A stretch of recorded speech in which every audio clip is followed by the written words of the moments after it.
Charles Foran for Mordecai, The Life and Times, published by Alfred A. Knopf, Canada. Of the book, the jury wrote, Mordecai, The Life and Times meets the immense challenge of writing about one of Canada's most talented and controversial authors.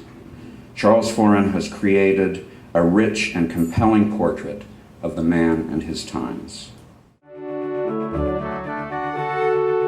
Andrew Westall for The Chimps of Fauna Sanctuary, a Canadian story of resilience and recovery, published by HarperCollins Publishers. Brilliantly blending science and storytelling, primatologist and author Andrew Westall takes us deep into the world of the haunted and haunting rescued research chimps of Fauna Sanctuary. Pulled from decades of horrific lab conditions, rescued chimps live out the balance of their long lives in sanctuaries such as Fauna, cared for and loved by an extraordinary group of people. Westall deftly draws the reader into the wild day-to-day ride of life with the fauna chimps, and soon their otherness falls away. Through his lens, the chimps are revealed as the individuals they are, with all their foibles, damage, and possibility. And the reader's worldview shifts on its axis. Heartrending and heartwarming, this is a stunning and important work of art and documentary and science. Andrew Preston for Sword of the Spirit, Shield of Faith, Religion in American War and Diplomacy, published by Knopf, Canada.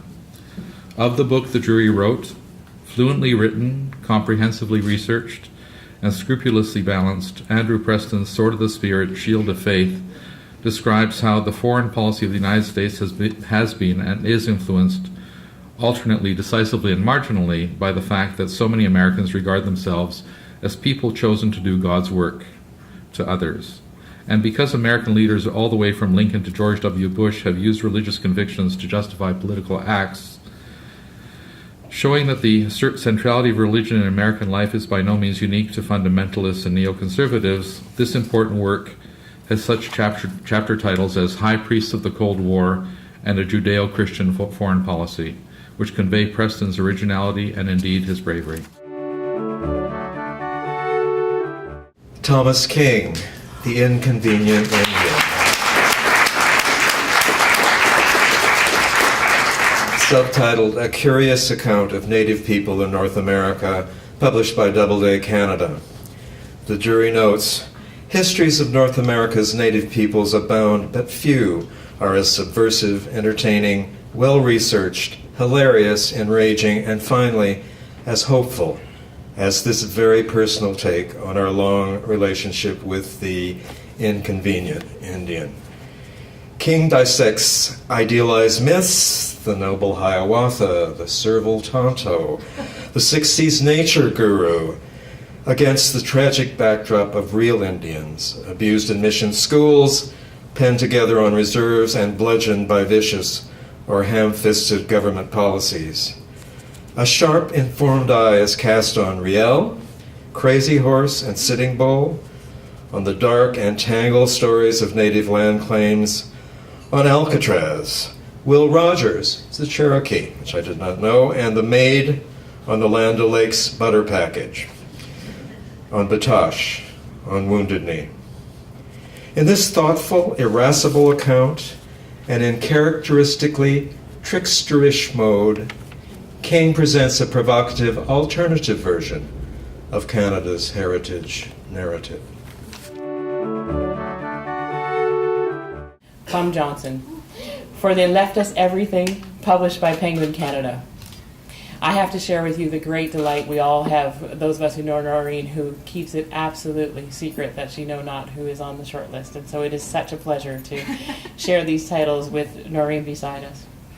The jury notes, beautifully observed and written with great warmth and wit, They Left Us Everything is an absorbing memoir of grief, growth, and decluttering. Plum Johnson must deal not merely with the legacy of her difficult, ill-matched parents, but is handed the burden of disposing of the seemingly endless contents of their 23-room Lake Ontario home, which becomes a character on its own in the telling. The task, which she initially thinks manageable, proves Herculean, far more complex than she'd imagined, involving understanding her past and packing up its contents, both literal and metaphorical. A story of love, loss, and legacy written with compassion and humor. It subtly evokes T.S. Eliot's lines, "We shall not cease from exploration, and the end of all our exploring will be to arrive where we started and know the place for the first time."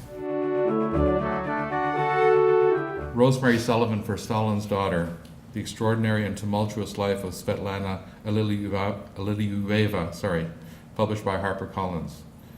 Of the book, the jury said, combining exacting research with brilliant storytelling, Rosemary Sullivan tells us what it means to be the daughter of Joseph Stalin.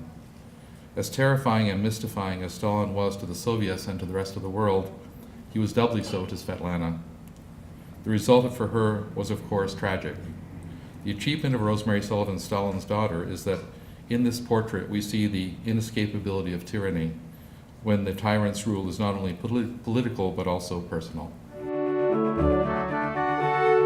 Mad Enchantment, Claude Monet and the Painting of Water Lilies by Ross King, published by Bond Street Books.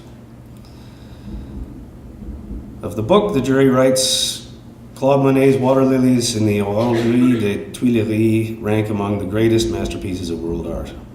Their creation came late in Monet's life when cataracts marred his sight, death struck his wife and son, and war raged close to his lily ponds at Giverny. Ross King brilliantly captures the furies of Monet and the enormous challenges he overcame in painting the 22 panels of lilies that surround the Orangerie. An exceptional art historian, King grasps the political tempests of wartime France, and his portrait of Monet's close friend, French Prime Minister Georges Clemenceau, will be essential reading for all who want to understand the intersection of politics, nationalism, and culture in France during the First World War. And that portrait of Clemenceau was really one of the highlights for us all. I think he emerged as this really quite funny and three-dimensional, surprising character, and it gave a lot of extra depth to what was already a very deep treatment of these paintings. In this elegantly written and superbly researched book, Ross King illuminates water lilies and Monet as no one has before. Tanya Talaga, Seven Fallen Feathers, Racism, Death, and Hard Truths in a Northern City, House of Anansi Press. Talaga has written Canada's J'accuse, an open letter to the rest of us about the many ways we contribute, through action or inaction, to suicides and damaged existences in Canada's Indigenous communities. Tanya Talaga's account of teen lives and deaths in and near Thunder Bay is detailed, balanced, and heartrending. Talaga describes gaps in the system large enough for beloved children and adults to fall through, endemic indifference, casual racism, and a persistent lack of resources. It is impossible to read this book and come away unchanged. Kate Harris, Lands of Lost Borders, Out of Bounds on the Silk Road, published by Knopf Canada. From her vantage point as a student of the history of science, explorer, and adventurer, Kate Harris presents a rare and unique vision of the world and explores the nature of boundaries. Unable to realize her childhood dream of traveling to Mars, she decides to trace Marco Polo's Silk Road by bicycle. Vivid descriptions of the places and the people that she meets inspire deep and eclectic reflections on the nature of the world, on wilderness, and on the struggle of humans to define and limit them. This is a book that changes how one thinks about the world and the human compulsion to define it.